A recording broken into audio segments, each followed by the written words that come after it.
அஸ்ஸலாமு அலைக்கும் வரஹ்மத்துல்லாஹி வபரகாத்துஹு. தினமும் ஒரு துஆ, நல்ல குடும்பம் அமைவதற்கான துஆ.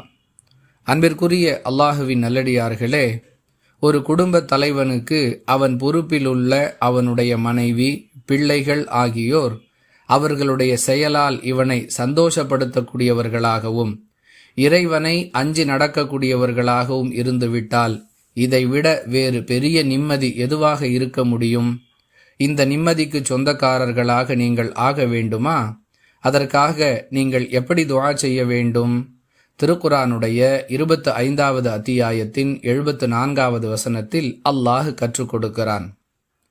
ரப்பனா ஹப்லனா மின் அஸ்வாஜினா வதுர்ரியாத்தினா குர்ரத அயுனி வஜஅல்னா லில் முத்தகீன இமாமா. ரப்பனா ஹப்லனா மின் அஸ்வாஜினா வதுர்ரியாத்தினா குர்ரத அயுனி வஜஅல்னா லில் முத்தகீன இமாமா. எங்கள் இறைவா, எங்கள் வாழ்க்கை துணைகளிலிருந்தும் எங்கள் பிள்ளைகளிலிருந்தும் எங்களுக்கு கண்குளிர்ச்சியை தருவாயாக. உன்னை அஞ்சுவோருக்கு முன்னோடியாக எங்களை ஆக்குவாயாக. இது அந்த பிரார்த்தனையின் பொருள்.